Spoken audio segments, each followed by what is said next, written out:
Hello la team, je suis Mélissa, maquilleuse professionnelle et fondatrice de la FMR Makeup Academy. Et aujourd'hui, dans ce podcast, je vais partager avec vous mon parcours et mes expériences professionnelles. Vous avez dû le comprendre avec les précédents podcasts que j'ai enregistrés avec différents invités. C'est le genre de récit que j'adore écouter, que je trouve hyper enrichissant. Alors je sais que c'est assez tentant de se comparer, on le fait beaucoup dans ce milieu, mais je pense dans la vie en général. L'idée n'est absolument pas de vous donner matière à la comparaison, mais plus que vous puissiez entendre que déjà tous les parcours sont différents et que vous puissiez entendre les victoires, mais aussi les échecs et les doutes que tout le monde se pose en fait tout le long de sa carrière. Et surtout pour que vous puissiez comprendre que peu importe là où vous en êtes aujourd'hui, peu importe où vous avez démarré, peu importe qui vous êtes, vous avez possibilité de réussir. Vraiment, il y a 1001 façons, 1001 chemins pour parvenir à faire du make-up son métier. Donc vraiment, j'espère que ce que je vais vous raconter là, mon parcours, mais aussi le parcours des autres invités que avec qui j'ai pu discuter, j'espère que vraiment ces parcours-là pourront vous inspirer, vous rassurer et vous remotiver si vous en avez besoin. Alors, à l'heure où je vous parle, pour celles et ceux qui arrivent sur ce podcast et qui ne me connaissent pas du tout, je suis maquilleuse professionnelle depuis presque 10 ans maintenant. Je suis depuis peu à mon compte, c'est-à-dire que je fais des prestations maquillage en grande partie pour les particuliers, mais quand j'ai créé ma société, l'idée n'était pas seulement de faire des prestations à domicile, c'était aussi de pouvoir créer une école de maquillage un peu différente, même beaucoup différente de celle que vous pouvez trouver aujourd'hui, en tout cas en France. Donc voilà, j'essaye de partager mon temps entre le côté prestation et le côté création-développement. Aujourd'hui, c'est plus le développement de cette école et de tout ce qui va autour. Je vous en parlerai plus en détail dans un autre podcast parce que là n'est pas le sujet aujourd'hui. Donc si on revient au tout début du parcours, et je vais essayer de remonter assez loin pour des raisons bien précises, je vais remonter à l'époque où j'étais à l'école, de façon très très classique. J'ai toujours été une bonne élève, j'ai toujours été dans les 3 premières de la classe, donc collège, lycée, mais je vais vous parler d'abord du collège parce que c'est en général quand on est en 3e qu'on doit déjà commencer à faire un choix professionnel. Moi, j'ai toujours su que je voulais bosser dans le maquillage, sauf que à l'époque, on parle de ça, on était dans les années 2000, le maquillage n'était pas aussi connu qu'aujourd'hui, il n'y avait pas les réseaux sociaux, du coup le métier de maquilleur, en tout cas au sein de ma vie et de mon environnement, ce métier n'existait pas. Donc quand j'en parlais autour de moi, les gens me disaient qu'il fallait que je me dirige vers l'esthétique, sauf que vous n'êtes pas sans savoir que esthéticienne et maquilleuse, c'est vraiment 2 métiers très différents. En esthétique, vous avez tout ce qui est soins, épilation, manicure, pédicure, les choses que je voulais vraiment pas faire, en tout cas ça m'intéressait pas du tout, moi c'était vraiment le make-up. Et donc voilà, quand j'en parlais, tout le monde me disait qu'il fallait que je me dirige vers l'esthétique. Donc quand on arrive en 3e, on doit déjà faire un choix et on peut, si on le souhaite, partir en CAP esthétique dès la 3e. En tout cas à l'époque c'était comme ça, aujourd'hui j'ai peut-être pas les bonnes informations, mais à l'époque c'était comme ça. Et vous allez comprendre du coup pourquoi je vous parle de mon niveau scolaire de l'époque. C'est que forcément, j'étais dans les premières de la classe. Quand je parlais à mes parents, quand les profs étaient au courant un peu de ce que je voulais faire, ce sera pas une surprise, mais mais ce qu'on me disait, c'était « t'as de bonnes notes, tu peux aller jusqu'au bac, tu peux avoir ton bac et t'as le temps de réfléchir à ce que tu veux faire de ta vie, t'as les capacités de faire des études, donc non, ne pars pas en CAP esthétique aujourd'hui, fais des études ». Alors je tiens quand même à préciser que personne ne m'a mis la pression, j'ai vraiment énormément de chance, mes parents m'ont toujours soutenue, peu importe le choix que je souhaitais faire. Donc voilà, à l'époque, il m'avait bien dit tu fais ce que tu veux, ce serait dommage, mais tu fais ce que tu veux. Et c'est vrai qu'en soi, je savais que je voulais faire ça, et en même temps, j'avais conscience que j'étais jeune, que je pouvais changer d'avis. Du coup, je suis partie en lycée classique et j'ai été jusqu'au bac. J'ai passé un bac classique aussi. J'ai passé un bac ES pour celles et ceux que ça intéresse, que j'ai eu. Et bien sûr, quand on arrive en terminale et qu'on commence à parler de nos souhaits pour nos études, et ben moi, mon souhait pour mes études, c'était de faire un CAP. Alors entre-temps, ma vision des choses avait un petit peu changé, parce que forcément, de la seconde à la terminale, il y a 3 ans, moi je m'étais renseignée, parce que l'idée de faire du make-up n'est absolument pas sortie de ma tête. On me disait toujours pareil, il faut que tu ailles en esthétique, c'est les esthéticiennes qui maquillent, etc.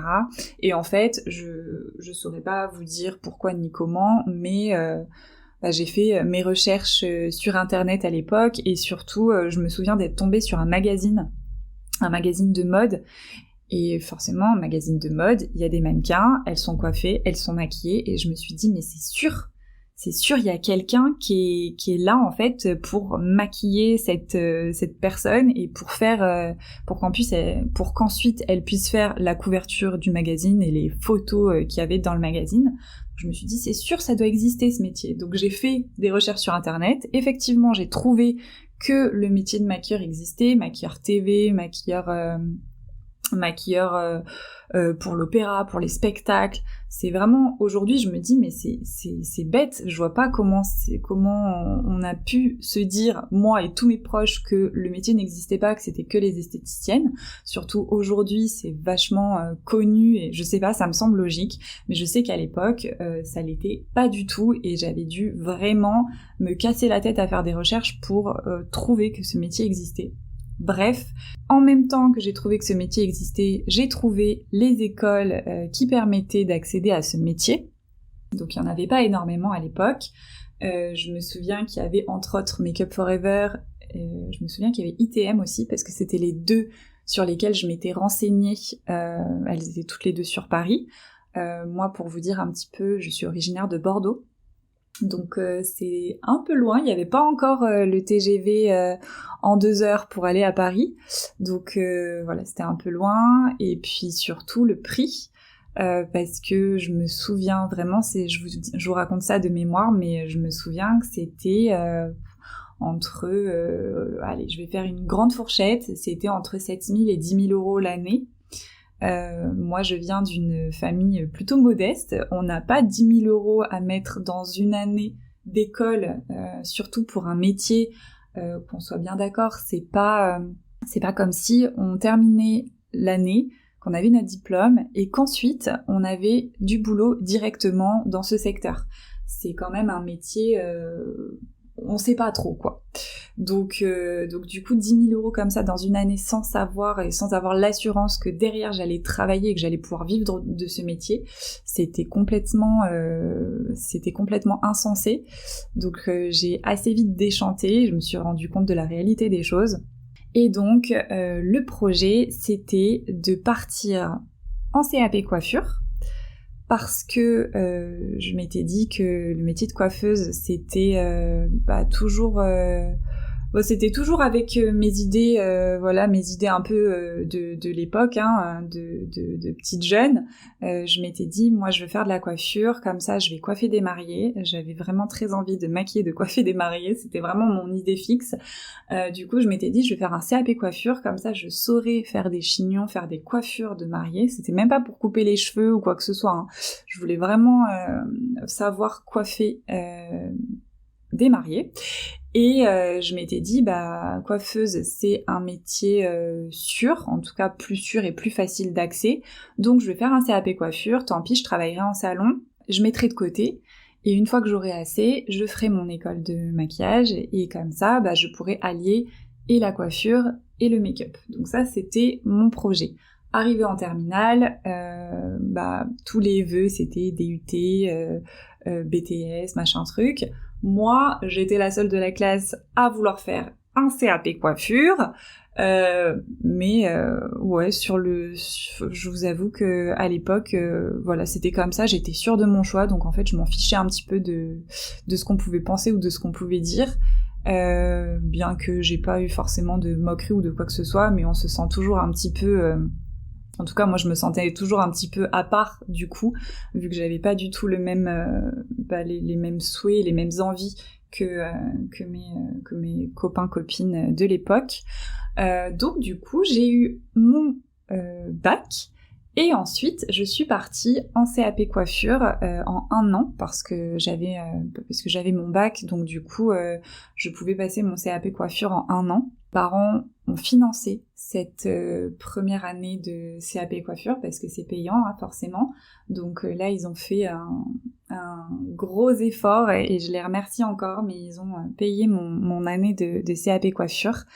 Il se trouve que j'ai eu mon CAP coiffure, mais que ça ne m'a pas plu parce que CAP coiffure en 1 an, c'est les mises en plis, les coupes très classiques, les couleurs, les balayages, et on voit pas du tout de coiffure studio. Et moi, c'est vraiment ça qui en tout cas en grosse partie, qui m'avait fait choisir cette voie. J'ai fait des stages en salon qui se sont très très bien passés, sauf que en fait,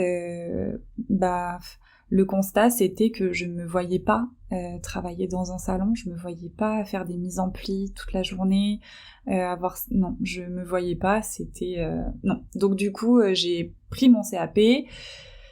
Et je me suis dit non, là il faut que je me rapproche de ce truc, je veux bosser dans le maquillage, c'est sûr, c'est ça que je veux faire. Donc CAP coiffure, et mon choix d'après, ça a été CAP esthétique. Bah oui, parce que je me suis renseignée, effectivement il y avait une école sur Bordeaux qui proposait un CAP coiffure, un CAP esthétique en cours du soir. Parce que CAP esthétique, il fallait payer aussi. En tout cas, l'école que j'avais vue, c'était payant. Je crois que je m'étais renseignée. Dans tous les cas, c'était payant. Donc du coup, mon idée, c'était de faire ce CAP esthétique en 1 an et en cours du soir pour que je puisse moi-même me financer l'année, parce que là, mes parents, ils m'ont dit, non, pas possible. Donc du coup, j'ai fait des petits boulots à côté, j'ai travaillé un peu partout, en caisse, en rayon, en boulangerie, j'ai travaillé à McDo, j'ai vraiment fait plein de petits boulots, et du coup le soir j'allais en cours pour mon CAP esthétique. Si j'avais choisi de faire ça, c'était parce que je m'étais dit potentiellement pourquoi pas travailler dans un spa, le massage ça me tentait bien. Je voulais toujours pas faire les épilations, je voulais toujours pas faire les manucures, pédicures, mais je me suis dit les soins du visage, les massages, franchement, pourquoi pas. Je me vois bien là-dedans en attendant d'avoir suffisamment d'argent pour faire du maquillage, et en plus de ça, l'école que j'avais faite à l'école proposait des formations complémentaires, dont une avec une chef maquilleuse qui travaillait sur Bordeaux. Et du coup, je me suis dit, banco, quoi, je fais cette école-là, en cours du soir, c'est très bien comme ça, je vais pouvoir bosser pour rembourser mon prêt étudiant que j'avais contracté pour me financer cette année de CAP esthétique, et bien évidemment, je vais aussi faire la formation pour le maquillage professionnel. Déjà, ça va me faire un premier pas dedans, et au-delà de ça, je me suis dit, très naïvement, peut-être que du coup je vais pouvoir rencontrer cette chef maquilleuse, c'est sûr, je l'ai rencontrée vu que j'ai fait la formation avec elle, mais je m'étais dit peut-être que elle va m'apprendre, elle va me donner des informations sur le métier, peut-être que je vais pouvoir créer un contact avec elle et qu'elle va pouvoir m'orienter, etc. Je vous spoil direct, mais ça ne s'est pas du tout passé comme ça. Effectivement, j'ai fait la formation avec elle, c'était super intéressant, ça m'avait beaucoup plu, mais étant de nature très réservée et plutôt introvertie, Non, j'ai pas réussi à créer un lien ou un contact avec elle. Je pense que j'ai pas posé les questions que je voulais poser. Enfin, non, j'ai aucun souvenir de ça, mais en tout cas, ça s'est pas du tout passé comme dans mon esprit. Et du coup, voilà, j'ai fait mon CAP esthétique.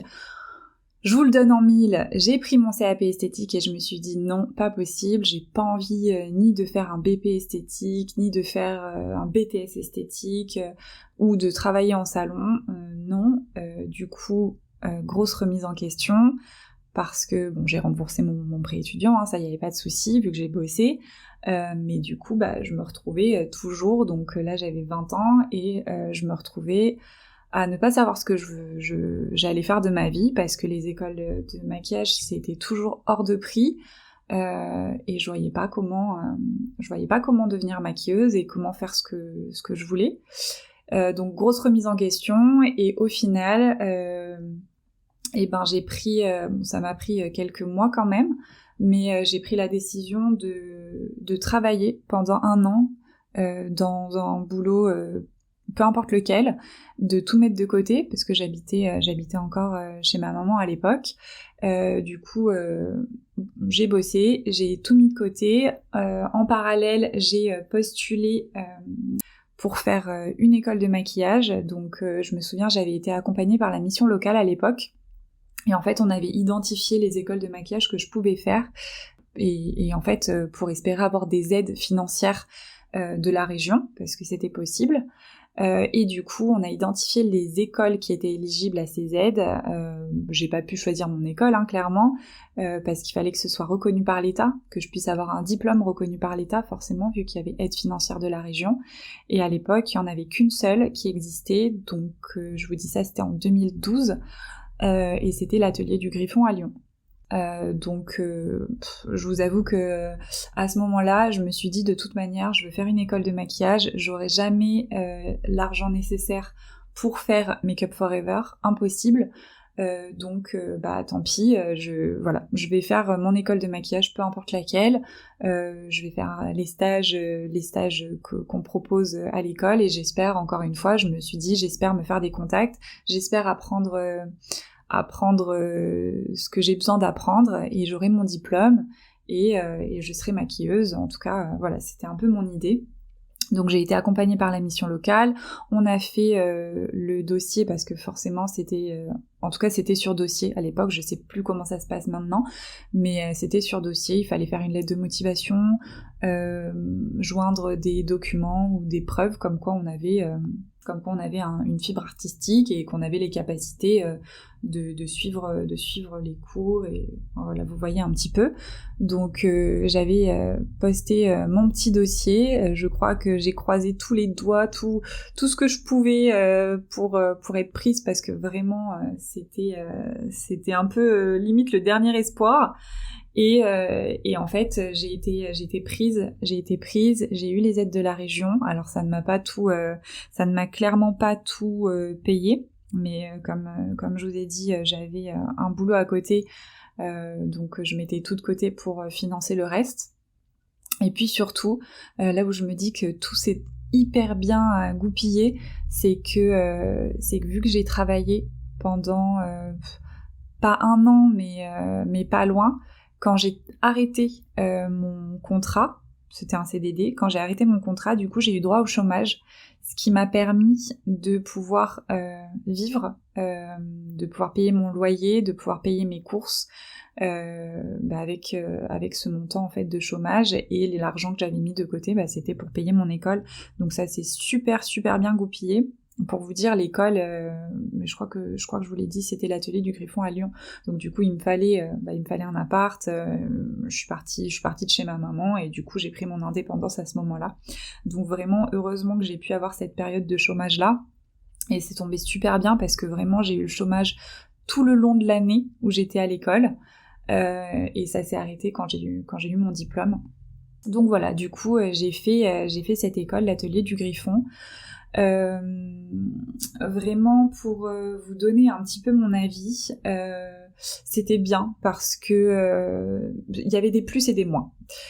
C'était bien parce que Bah déjà, c'est une école où on fait du maquillage, mais aussi de la perruquerie.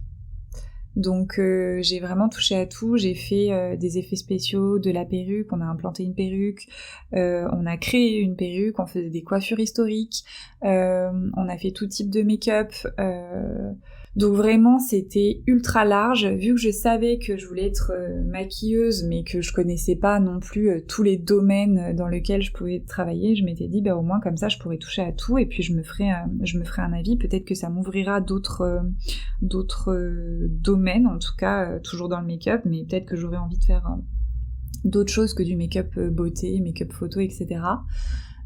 Au final, non. Ça m'a bien confirmé que c'était vraiment ce domaine-là qui me plaisait. Après, les moins, bah forcément, c'était le kit qui était clairement pas ouf, les produits qui étaient, alors c'était des produits professionnels, hein, je dis pas, mais c'est vrai que bah, typiquement aujourd'hui je maquillerai pas avec les produits qu'on m'avait donnés à l'époque. Je trouve ça dommage, en fait il y a beaucoup d'écoles qui donnent des kits comme ça, mais je trouve ça super dommage de pas avoir des produits. C'est pas qu'ils sont pas quali, parce qu'ils sont quali, mais par exemple les fonds de teint ça va être des fards gras. Et je suis convaincue qu'on ne peut pas avoir un joli teint facilement avec du fard gras. Aujourd'hui, il y a plein de marques qui proposent des produits et je suis persuadée que c'est possible de faire un kit avec des produits que tout le monde utilise en fait et que tous les professionnels utilisent dans leur vie de tous les jours, dans leur quotidien professionnel. Donc je trouve ça un peu dommage, surtout pour le prix qu'on paye. Ce que j'ai trouvé aussi de négatif, on peut dire, c'est que tout le long de l'année, j'ai eu des achats à faire pour les examens. Alors c'est pas obligatoire, mais forcément quand tu dois présenter un projet, t'as envie qu'il soit top. Donc tu vas acheter des accessoires, tu vas acheter des plumes, tu vas acheter des perles, tu vas acheter des rubans, tu vas acheter 2-3 make-up en plus parce que vraiment dans ton kit c'est pas fou. Enfin voilà, je me souviens d'avoir fait beaucoup d'achats et j'étais pas la seule, hein, c'était vraiment toute la classe qui faisait ça. Donc budget supplémentaire, hein, quand on sait que l'école c'est déjà un gros budget, donc ça en plus. Et après effectivement le négatif que j'y trouve aussi, c'est qu'on n'est pas accompagné par la suite. Donc oui, j'ai eu mon diplôme, sauf que j'ai eu mon diplôme et ensuite c'est tout. J'ai pas eu d'accompagnement sur dans quel domaine travailler, comment tu peux trouver du travail, comment tu peux créer des contacts, si tu veux te mettre en freelance, si tu veux te mettre en micro-entreprise, comment déclarer ce que tu gagnes, comment gagner de l'argent, comment avoir tes premiers clients, enfin tout cet aspect en fait qui permet de vivre du métier, on le voit, c'est même pas qu'on le voit pas, c'est que on ne l'aborde en aucun cas. En tout cas, moi, dans mon école, on l'a pas du tout abordé. Et c'est vrai que quand j'ai eu mon diplôme, il y a vraiment eu une période de creux pour moi où je me suis dit, punaise, mais j'ai dépensé énormément d'argent. Et oui, j'ai mon diplôme, mais aujourd'hui, j'ai pas de métier, quoi. J'ai pas de métier, je sais pas... Enfin, c'est pas que j'ai pas de métier, mais je pense que vous voyez ce que je veux dire. Je me suis vraiment... Ouais, j'ai eu une période de creux où je savais plus quoi faire, où je savais plus ou moins maquiller, mais je savais pas quoi faire de ça, quoi. Donc, ouais, petite période de creux, et c'est vrai que je le mets dans le négatif de l'école parce que je trouve ça dommage de proposer une formation de maquilleur, d'apprendre les techniques, mais de ne pas avoir de ne pas apprendre à ses élèves à pouvoir exercer ce métier. Voilà. Donc je le mettrai un petit peu dans le négatif, mais voilà. Et du coup, après cette période de creux, je me suis un peu rendue à l'évidence. Forcément, j'ai fait quelques collabs, non rémunérés, mais au bout d'un moment, quand on a un appartement, on a besoin d'avoir de l'argent qui rentre tous les mois. Et du coup les collabs c'est bien, mais ça fait pas rentrer d'argent. Donc je vous avoue que c'est par dépit que j'ai fait ça, mais aujourd'hui je remercie je me remercie d'avoir eu cette idée. J'ai postulé chez MAC. Un de mes profs de l'école était ancien maquilleur MAC, c'était celui qui nous faisait les cours de maquillage beauté, photo, etc. C'était mes cours préférés, forcément. Et du coup, je me suis dit, pourquoi pas travailler chez MAC. Alors c'était pas du tout le rêve de ma vie, parce que pour moi, MAC, ça reste de la vente. Et je voulais pas être vendeuse, quoi. Si j'ai fait une école de maquillage, c'était pas pour être vendeuse, c'était pour être maquilleuse, c'était pour maquiller tous les jours de ma vie et pas pour vendre des produits de make-up à des professionnels. Enfin, c'est aussi pour des clientes, mais vous voyez un petit peu ce que je veux dire. Et du coup, on va dire par dépit, j'ai fait mon CV, j'ai postulé. À l'époque, j'avais postulé à Lyon, j'avais postulé à Paris, j'avais postulé à Bordeaux. Et j'avais envoyé par la poste mon CV, ma lettre de motivation, et j'avais aussi déposé mon CV dans les boutiques. Je me souviens que j'avais même été à Paris déposer mon CV au siège. Voilà, et au final, c'est une boutique de Lyon qui m'a laissé ma chance. Et en fait, j'ai commencé en renfort 3 semaines. Ça s'est super bien passé. J'ai appris un petit peu comment fonctionnait la vie en boutique. Et j'ai adoré, c'était top. J'ai vu un petit peu les opportunités de carrière et les opportunités d'évolution qu'on pouvait avoir. Et franchement, c'était trop bien. Et j'ai eu la chance, après mes 3 semaines de renfort, d'avoir eu un CDI. Donc vraiment, aujourd'hui, je me dis c'était vraiment la chance de ma vie. Donc du coup, je suis rentrée chez MAC à Lyon. Et j'ai commencé comme vendeuse. Je vais vous passer rapidement un peu les détails, mais j'ai travaillé du coup chez MAC à Lyon, j'ai travaillé ensuite chez MAC à Bordeaux, j'avais demandé ma mutation, et j'ai ensuite travaillé sur Paris. En tout, j'y suis restée 7 ans. J'ai commencé en tant que vendeuse, et en fait, chez MAC, on a deux gros types d'évolution. C'est-à-dire qu'on passe des examens internes pour... d'abord, on est vendeuse, ensuite, on est apte à maquiller les clientes, donc qui proposent des prestations pour se faire maquiller et des cours d'auto-maquillage. Donc petit à petit, on commence à pouvoir faire des petites prestations, ensuite des un peu plus longues prestations, ensuite on peut faire les cours d'auto-maquillage d'1h30, et quand on arrive un peu à la fin du parcours de formation, le Saint Graal, on va dire, c'est la Fashion Week. Donc c'est-à-dire que quand on termine et quand on réussit le dernier examen, on peut aller en Fashion Week. Donc moi, je crois que j'ai passé ces examens-là en 4 ou 5 ans. Quand on est en province, ça va un petit peu plus lentement. Quand on est sur Paris, ça va un petit peu plus rapidement. Mais voilà, j'ai mis à peu près 4 à 5 ans pour passer tous ces examens et pour commencer à maquiller sur les Fashion Week. Je le savais depuis le jour numéro 1. Quand je suis rentrée chez MAC, on m'a tout expliqué. Quand on m'a parlé de Fashion Week, je me suis dit ok, je ne pars pas de cette boîte sans avoir été maquillée en Fashion Week. C'était vraiment mon rêve. Depuis le premier jour où je suis rentrée chez MAC, donc j'étais super heureuse de pouvoir avoir cette chance et cette expérience-là. Donc voilà, j'ai pu aussi travailler sur des shootings photos pour la marque, ça c'était top aussi, j'en garde un très très bon souvenir et une très très bonne expérience. Donc ça c'est une première partie de mon évolution chez MAC, et la deuxième partie c'est que j'ai commencé en tant que vendeuse, ensuite je suis passée supervisor, donc celles qui travaillent chez MAC vont savoir ce que ça veut dire. Pour toutes les autres, supervisor c'est une mini assistante, c'est-à-dire qu'on n'est pas assistante manager, on est mini assistante manager, mais voilà. Donc du coup j'étais supervisor, et ensuite j'ai été assistante manager. Et je suis partie de la boîte en étant assistante manager. Pour tout vous dire, c'était vraiment pas mes souhaits d'évolution. Moi, tout ce qui se rapporte aux chiffres, à la vente, c'est vraiment pas mon truc, ça n'a jamais été mon truc. Ce qui s'est passé, c'est que, et j'ai jamais voulu d'ailleurs évoluer, être assistante manager ou être manager de boutique.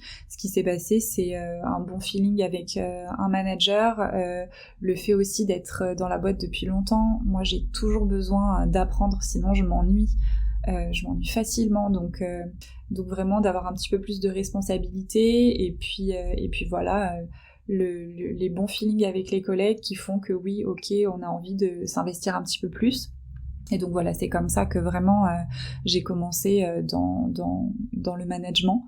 Mais vraiment, manager de boutique, ça me tentait pas du tout. Être en binôme et pouvoir être un support pour mon manager, c'était top, oui, ok. Par contre, être manager de boutique, ça me tentait pas trop. Donc au bout de 7 ans, même avant, quand j'ai pu aller sur les Fashion Week, que j'ai pu avoir ce poste d'assistant de manager, clairement, je savais que mon évolution, elle était terminée. En tout cas, il n'y avait plus rien c'est pas qui me motivait, parce que j'étais toujours motivée, mais il n'y avait plus rien que j'avais envie d'atteindre, en tout cas, au sein de cette boîte. Et puis depuis toujours, au-delà de vouloir maquiller des mariés, ce qui me faisait vachement envie, c'était de pouvoir transmettre et de pouvoir être professeur en école. Donc ça, j'ai commencé à le faire avec mes équipes quand j'étais chez MAC, et c'était vraiment génial. Je pense que, alors j'en ai plein de super bons souvenirs dans ce poste, mais c'est vrai que quand il y avait un petit nouveau, une petite nouvelle, et que voilà, je pouvais l'aider un petit peu à évoluer, et puis même entre nous, en fait, ce qui est super enrichissant, c'est de travailler avec les professionnels et de pouvoir se passer les tips, et franchement, c'est vraiment top. Donc vraiment, ce côté transmission, c'est quelque chose qui m'a j'ai toujours eu envie de faire. Je voulais bosser en école, mais c'est assez, en tout cas à l'époque, c'était assez compliqué d'y rentrer. Et puis une fois que j'étais chez Mac, je vous avoue que j'ai plus trop cherché à en partir, comme je vous dis, j'avais des objectifs. Donc voilà, et c'est vrai qu'une fois que ces objectifs ont été atteints, c'est revenu dans le mille, j'avais envie d'être prof en école. La problématique qui s'est passée, c'est que je suis pas forcément ok avec la manière dont c'est pas la manière dont se passent les formations, c'est pas ça que je veux dire, mais je suis pas forcément ok avec le programme de formation que proposent les écoles. Donc c'est un peu ça colle pas, quoi, d'être prof en école et de pas être ok avec le programme de formation. Donc et puis c'est pas que mon avis, c'est vrai que toutes ces années où j'ai pu travailler avec des maquilleurs professionnels, il y en a une partie qui est autodidacte, une autre partie qui sort d'école, et c'est vrai qu'on a un peu tous le même discours sur le fait que oui, ok, les écoles, c'est pas que c'est bien ou que c'est pas bien, c'est qu'il y a des trucs qui sont pas ok, qui sont pas parfaits. Vous allez dire, la meuf est vraiment super idéaliste, mais c'est vrai, en fait.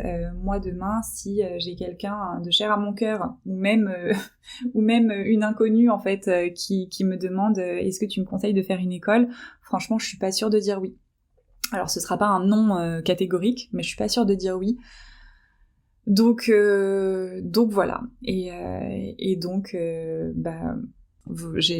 pense que vous voyez un petit peu la suite, mais je me suis dit pourquoi pas créer moi une école. Alors une école en présentiel avec des locaux, etc.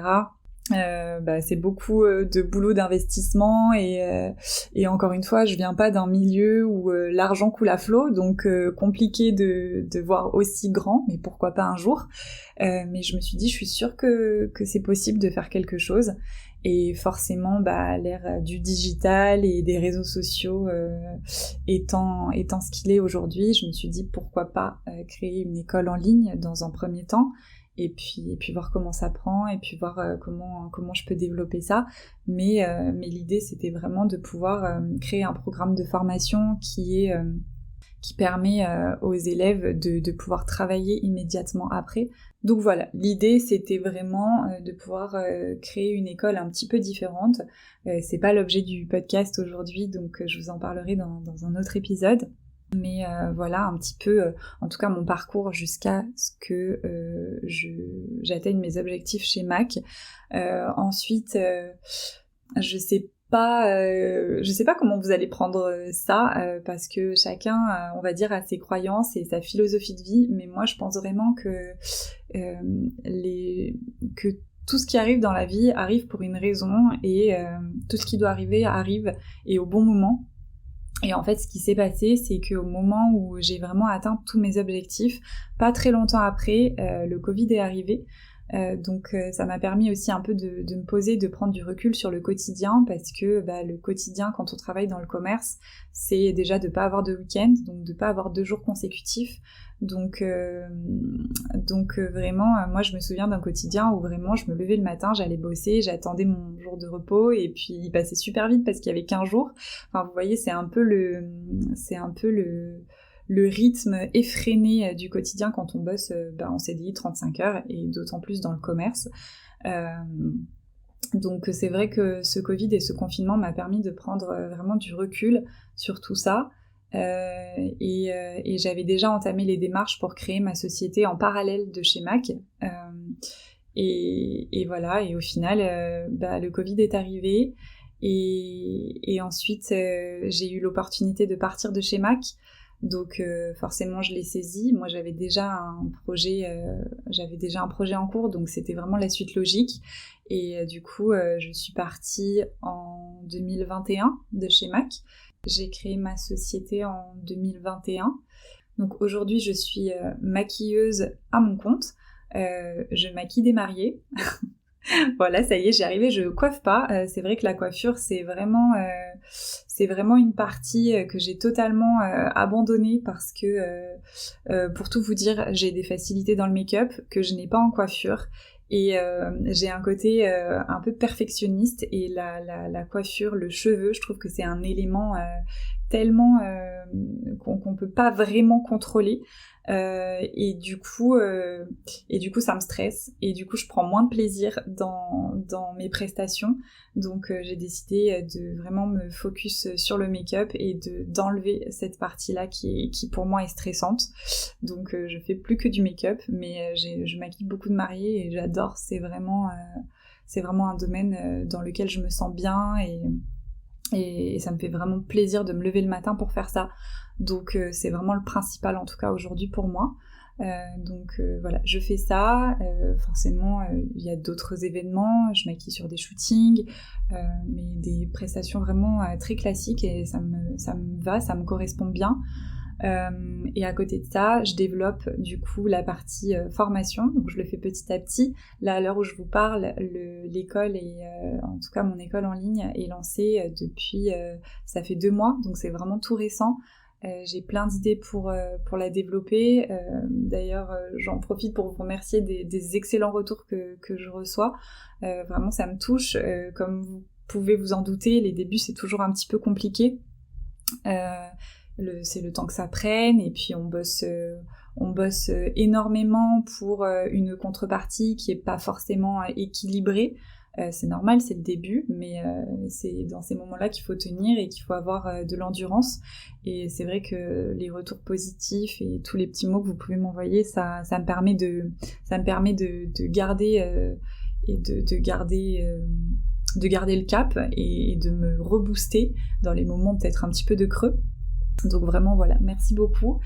Et voilà, j'ai plein d'idées de développement, et j'ai hâte de tout mettre en place et de pouvoir vous le proposer et vous accompagner vous dans votre chemin et dans votre carrière du mieux que je peux, avec moi l'expérience que j'ai acquise pendant toutes ces années, parce que je trouve que c'est super super intéressant de pouvoir être accompagné par des professionnels qui sont du métier, qui connaissent un petit peu toutes les ficelles et tous les éléments en fait dont on parle peu. Donc voilà, c'est ça que j'ai envie d'apporter. C'est vrai que j'ai vraiment un parfait équilibre entre ce côté presta que j'adore parce que j'adore maquiller, et ce côté formation et accompagnement, parce que encore une fois c'est quelque chose que j'adore faire. Donc là aujourd'hui j'ai vraiment trouvé mon bon équilibre, et j'espère que ça va continuer comme ça. En tout cas, il n'y a pas de raison. Je crois que j'ai fait un petit peu le tour de mon parcours. Bien sûr, je suis pas rentrée dans les détails de tout, mais parce que sinon le podcast durerait 1000 ans. N'hésitez pas à venir discuter avec moi, même par DM sur le compte Instagram Éphémère Makeup Academy. Vraiment, c'est le but de cet Instagram et de tout ce projet sur lequel je travaille. Donc vraiment, si vous avez besoin, si vous avez envie, n'hésitez pas. Et voilà, si je dois vous donner un petit bilan et je sais pas, un petit mot de fin, comme je demande souvent à mes invités sur le podcast, le bilan de tout ça, c'est que au final, si je revenais en arrière, j'ai envie de dire que je ferais pas forcément les mêmes choix parce que forcément faire mon CAP coiffure, faire mon CAP esthétique aujourd'hui, ça me sert pas à grand chose. Mais je pense que j'avais besoin de ça en fait pour en arriver aujourd'hui là où j'en suis. Est-ce que je referais mon école de maquillage ? Encore une fois, j'ai envie de vous dire non parce que c'est pas ça qui m'a le plus rapporté et surtout pour le prix que j'y ai laissé. C'était ce que j'en ai retiré n'était clairement pas équivalent. Aujourd'hui, si je devais me lancer dans le make-up, je ferais autrement. J'irais me former auprès de professionnels, je gagnerais du temps et de l'argent, c'est sûr. Par contre, le fait d'avoir fait cette école, ça m'a permis de rencontrer mon prof de l'époque, ça m'a permis de me donner l'envie de tenter ma chance chez MAC et du coup, et vraiment cette expérience chez MAC m'a énormément apporté. Donc du coup, je peux pas regretter, mais c'est vrai qu'aujourd'hui, si on me pose la question, qu'est-ce que tu ferais si tu voulais être maquilleuse aujourd'hui, ou quel conseil tu me donnerais pour devenir maquilleuse aujourd'hui, bah franchement je vous conseillerais pas forcément de faire une école et surtout je vais pas vous donner un conseil comme ça voilà pour tout le monde parce que je pense que c'est vraiment propre à chacun. Au tout départ, si vous me posez la question qu'est-ce que tu me conseillerais, bah je vous poserai 1001 questions du style ok, pourquoi tu veux être maquilleur, comment tu vois ça, comment tu imagines ton quotidien, parce que souvent on fantasme beaucoup sur ce que c'est d'être maquilleur et la réalité est tout autre. Donc je vous poserai vraiment des questions pour être sûre que vous avez la bonne vision des choses. Je vous demanderai aussi dans quoi vous voulez travailler exactement. Est-ce que c'est la clientèle ? Est-ce que c'est vraiment, je sais pas, à l'opéra, pour des spectacles ? Est-ce que c'est la télé ? Est-ce que... Enfin voilà, je vous poserai vraiment des questions là et en fonction de vos réponses, forcément, ma réponse à moi et mes conseils à moi ne seront pas les mêmes. Parce que typiquement, si quelqu'un me demande « Ok, moi je vais être maquilleuse, je veux maquiller des mariés », ok, très bien, et ben fais une formation courte en fait, et va te former auprès de maquilleuses ou de maquilleurs qui travaillent dans ce domaine. Il y en a plein aujourd'hui qui font des formations. Je tiens quand même à dire, faites attention, regardez bien, renseignez-vous, essayez d'avoir des contacts avec d'anciens élèves pour avoir vraiment leur retour. Parce que c'est très facile aujourd'hui de mettre que des bons avis, de mettre de belles photos qui sont très bien retouchées, donc vraiment faites attention. Mais vraiment, voilà, mon conseil ne sera pas du tout le même en fonction de ce que vous avez vraiment envie de faire. Et puis pareil, comment vous voyez votre quotidien. Si vous voulez pas travailler le week-end, bah ça va être effectivement très compliqué de pouvoir vivre de ce métier. En tout cas, si vous voulez maquiller des mariés et que vous voulez pas travailler le week-end, c'est compliqué. Donc voilà, c'est vraiment plein de questions à se poser et typiquement quand on rentre en école de maquillage, on ne nous pose pas toutes ces questions-là. On nous demande si on a un peu la fibre artistique, si on a l'argent pour payer et puis c'est tout quoi. Donc voilà un petit peu pour mes conseils. Et le bilan que je pourrais faire. En soi, je suis contente et je suis assez fière de mon parcours, vraiment en toute humilité. Je suis fière parce que j'ai réussi à faire des choses que je me pensais incapable de faire. Si je vous fais un flashback très très rapide, mais quand je devais avoir 13 ans, aller à la boulangerie pour demander une baguette de pain, c'était vraiment mon enfer sur terre. Parler à des inconnus, c'était pas possible. Et aujourd'hui, je travaille au quotidien avec des inconnus parce que je rencontre mes clientes, c'est des personnes que je ne connais pas. J'ai travaillé pendant presque 7 ans dans la vente. Donc pareil, au contact d'inconnus au quotidien, ça m'a énormément aidée. Aller sur les Fashion Week, c'était vraiment un rêve pour moi, donc je suis vraiment fière de m'être dépassée sur beaucoup d'aspects professionnel, mais beaucoup personnel. Donc voilà, je suis assez fière et j'ai hâte de continuer mon parcours et de voir un petit peu là où il va me mener. Et puis surtout, je suis contente d'avoir réussi à réaliser mon rêve, en fait, de pouvoir être maquilleuse, de pouvoir vivre de ce métier-là, parce que, encore une fois, c'est quelque chose que, voilà, c'est un métier que je veux faire depuis toujours, et qui pendant de longues années était pour moi inaccessible. Alors j'ai pas lâché l'affaire, hein, vous l'avez compris, mais vraiment quand on vient d'un milieu modeste, c'est hyper compliqué de pouvoir accéder à ces formations-là qui sont vraiment hors de prix.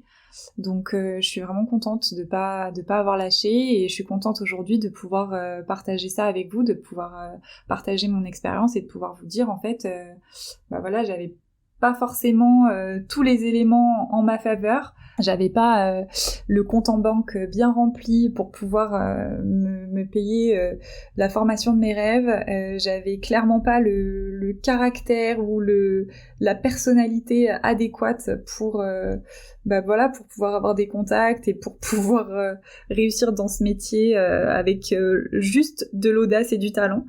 Et pourtant, aujourd'hui, vous voyez, 10 ans plus tard, j'en suis là. Donc vraiment, ne lâchez rien. Si vraiment c'est votre passion et c'est ce que vous voulez faire, je suis persuadée que vous allez y arriver. C'est un métier qui demande beaucoup d'endurance. Oui, aujourd'hui il y a beaucoup de concurrence, mais je vous garantis que toutes les personnes qui n'ont pas la motivation au ventre et au cœur, ils vont abandonner, c'est sûr. Donc si vraiment vous c'est votre rêve, soyez endurants et vraiment ne lâchez rien.